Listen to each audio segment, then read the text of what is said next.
Рамазан жайлы бірер сөз қозғап өткім келеді, бауырлар.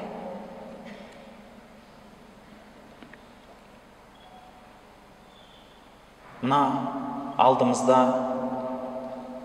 келе жатқан қасиетті мүбарак Рамазан айы бар. Оның қадірін білген де бар, білмеген де бар. Осы Рамазан айының келуіменен шығуы, оны қалай тұту жайлы жеңілдетіп айтып өткім келеді, бауырлар. Ішіндегі үкімдерін қалай қайтып екендігін имамдарымыз иншалла сіздерге кеңірек баяндар.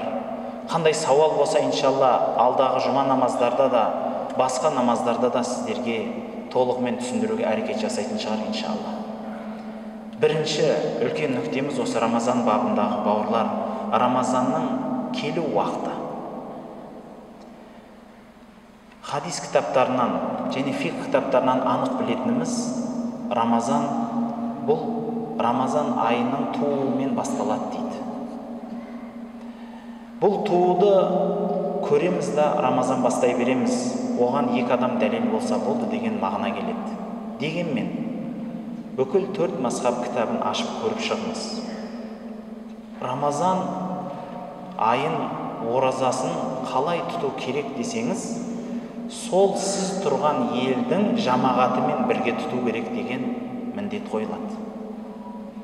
Яғни сіз қай елде болсаңыз, сол елдің муфтияты, дін басыларының бұйрығымен бастаймыз және бірге бітіреміз. Бұл мазхаб ұстанатындарда да, ұстанбайтындарда да осындай үкім бар, бауырлар, біліп алыңыздар. Ал егер кім өзге бір елді ұнатып, мен Өзбекстанның оразасымен тұтамын, Ресейдің оразасымен тұтамын, Түркияның, Арабияның оразасымен тұтамын десе, сонда көшіп барсын. Және сол жердегі білімді адамдардан сұрасын.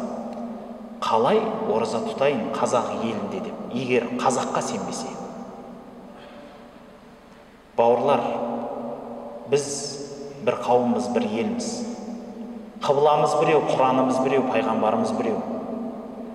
Оразаны да бірге бастауымыз керек, бірге бітіреміз.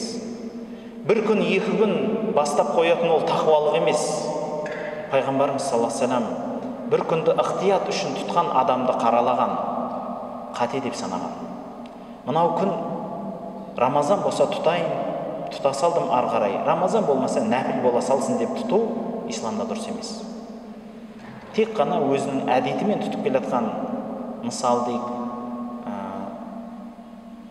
дүйсенбі күні, бейсенбі күнгі оразалар дәл сол күнге келіп қалса, онда әңгіме бөлек болады. Бұл шәк күні туралы айтылған сөздер, күмән күні айтылатын сөздер. Бүгін Рамазан ба, жоқ па деп. Әйтсе де, бауырлар, біз сол күннен, ол бұрын еді, сол жайында айтылатын сөздер. Қазір технология, ғылым, білім дамыған заман. Адамдар айдың қай уақытта, қай минут, қай секундта туатынына шейін есептеп бере алады сізге.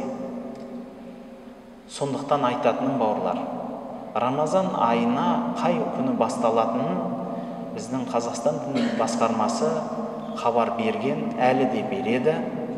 Сол күннен бастап бірге ораза тұтайық. Иншаллах, ғибадаттарыңызды қабыл етсін.